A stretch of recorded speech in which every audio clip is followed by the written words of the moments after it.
This week's Four Down segment is brought to you by Diodora Canada as we preview the much-anticipated UFC 181 card happening this Saturday, Hendricks versus Lawler. As always, we invite you to have your say, share your opinion with us over at facebook.com/RBTL Sports, as well as on Twitter @RBTL Sports. We welcome to the show Pierre Bernier. You're a ring announcer. You've worked on ESPN, TSN, Showtime, you name it, you've done it. Great to see you. I look forward to your feedback. Great to be here. To your right is Pierre Evans. Just great to see you, RBTL contributor. Welcome back. Great to see you. Nice to be here. And last but not least, David Hurley, great to see you. Glad to be back. Should have a little bit of fun. All right, gentlemen, the UFC, state of the UFC, first and foremost.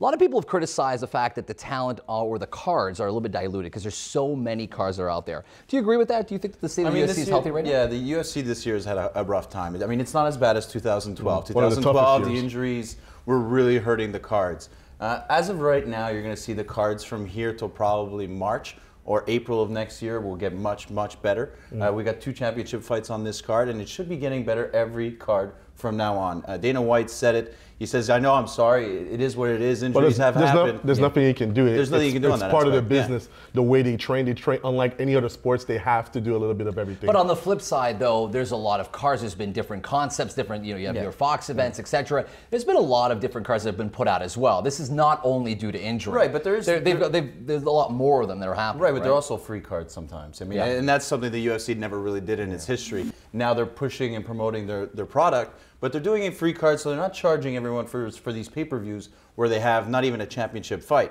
So at least Dana White's doing it properly. But now, like he said in his latest press conference for the fight, he just said, listen, guys, I apologize, but like I said, you can't really do anything about injuries. No, there's not been much but you it's can going to do. get loaded for the next couple cards. See, the UFC, as far as the product that they've been offering for decades now, they offer a great product. It's highlight reel material on a constant basis, and it's very hard to keep up with that all the time. And you know, the bar's set high. The bar's set high, really and high. public demand is there. Well, speaking but I of- think they give a great product. Speaking of the bar being set high, Hendricks and Lawler is as high as it Part gets. two. Yeah, that's as high as it's it pretty. It's a gets. pretty damn good fight. Yeah. There's a lot at stake right now, not only with the repercussions of this fight, but this is a huge statement fight for Hendricks. A huge statement fight for both, actually. For Lawler Robbie coming back. might be his final shot. Yeah. It could be. Robbie yeah. Lawler. Well, you know what I like what Lawler did? I mean, as soon as he lost to Hendricks, he picked up 2 fights. He knocked out Ellenberger, and he beat out the... Just doesn't seem to go decision. away. Yeah, but he Doesn't go got away. a decision He's against on Matt Matt Brown. Brown. Tough fighter. So again, he kept fighting while Hendricks his- is out. yeah. So this is what I like for his advantage on this weekend's card.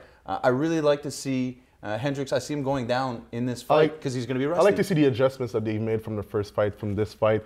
Robbie Lawler used a little bit of a boxing technique in the last fight. They stood toe-to-toe. They fought really in the pocket. Hendricks' first fight coming back from a bicep injury, what kind of adjustment he has to make, because it's a tough fight to get back to as your first fight back. So Your background obviously is in boxing, but when you look at a matchup of this magnitude, do you look forward to certain types of fighters? Is there a certain fighter for you specifically that stands out because of the boxing element? Because Hendricks, of course, is known for his stand-up game, right? He's a banger. I'm a big GSP fan. But you know what?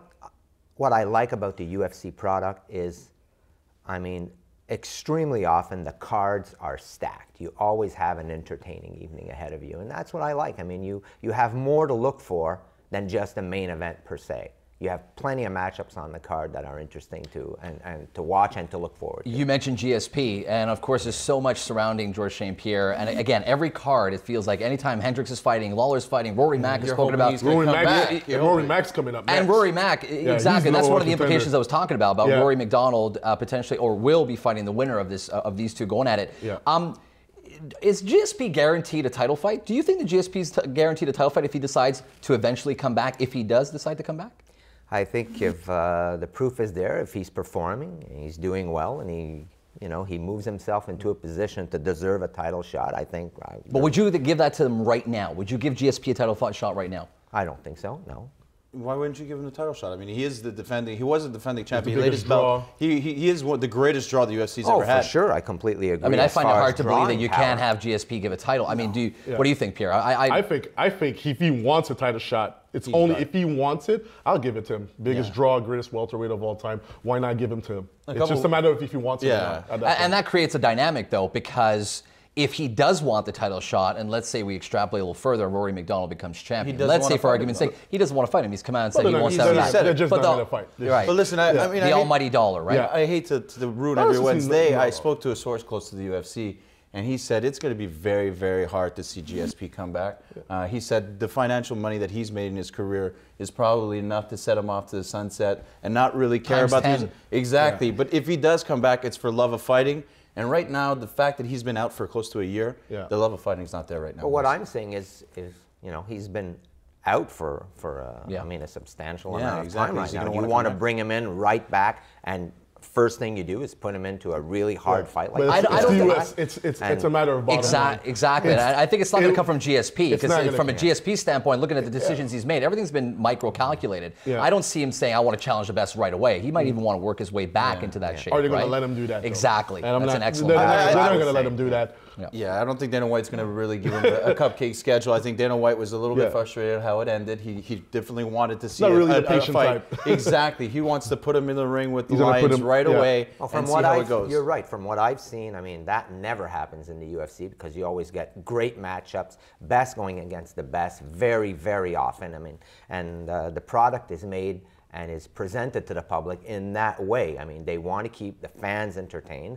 And how do you keep the fans entertained? Well, then you give them the best possible product out there. Well, the fans will certainly be entertained this coming weekend as we preview after the break. I want to change gears a little bit. I want to talk boxing, especially want to know your feedback about Jean Pascal's upcoming fight. We'll find out if Jean Pascal is a pretender or a contender in the 175 category. Stay with us. All that and more happening right here on Read Between the Lines.